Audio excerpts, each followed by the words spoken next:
So Brahmaji గారిని మాట్లాడుతుందో కోరుకుంటున్నాను.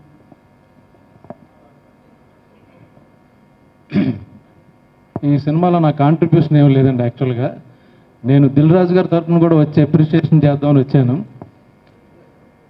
చేసింది 2 సీన్లు, అందులో ఒక మంచి సీన్ మా డైరెక్టర్ గారు తీసేశారు, ఇంకొక సీన్ ఉంచారు. బట్ ఇలాంటి సినిమాల్లో ఎక్కడో ఒక చోట ఒక క్లోజప్ ఉన్నా చాలు, అదృష్టంగా భావిస్తున్నాను నేను. ఇలాంటి cinema general successful heroes continuous hits ఉంటే వెంటనే చేస్తారు వాళ్ళు, ఒక సినిమా రిస్క్ వేద్దామని. But Nani cinema previous cinema flop అయింది.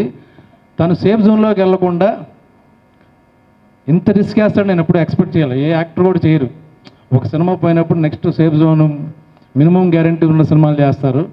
అటువంటి తను రిస్క్ వేసి ఏదైనా పాత్ బ్రేకింగ్ ఉంటే లైఫ్ రిస్క్ వేస్తేనే వస్తుంది. అది తను ఈరోజు తను ఆ సక్సెస్ ఎంజాయ్ చేస్తున్నాడు. బట్ చేసే ముందు ఇలాంటి సినిమా ఎలా ఓకే చేశాడు, డైరెక్టర్ ఏం చెప్పి కన్విన్స్ చేశాడో, అది కథగా చెప్తే అద్భుతంగా ఏం అనిపించదు, ఎక్సైట్మెంట్ అయిపోయి అని ఉండదు. బట్ ఎక్కడో తను క్యారెక్టర్ ఫీల్ అయ్యి, నేను ఆ ఒక్క సీన్ చేసిన ఆ సీన్లో నాకు అర్జున్లాగే కనపడ్డాడు తప్పించి నానితో మాట్లాడుతున్నట్టు అనిపించడం. అంత టీము చాలా సైలెంట్గా చాలా కామ్గా ఈ సినిమా చేశారు. ఎంత గొప్ప సినిమా చూసే కనిపించింది. వీళ్ళ ఇంత గొప్ప సినిమా తీశారా అనిపించింది. గౌతమ్, మీరు నా ఫస్ట్ సినిమాలో కూడా అవకాశం ఇచ్చారు, కుదరలే చేయడం. బట్ ఇలాంటి సినిమాలు తీయండి, మిగతా సినిమాలు తీయడానికి చాలామంది ఉన్నారు. సో కరప్ట్ అవ్వద్దు దయచేసి ప్లీజ్.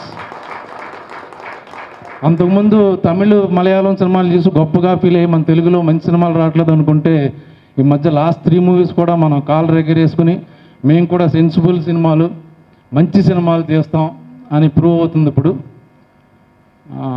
ఇంకొక విషయం ఏంటంటే, నాకు మొనాట్నెస్ పెరిగిపోయినప్పుడు నాని దగ్గరికి వెళ్ళి యాక్ట్ చేస్తే నాకు డీటాక్స్ అవ్వద్దు యాక్టింగ్లో.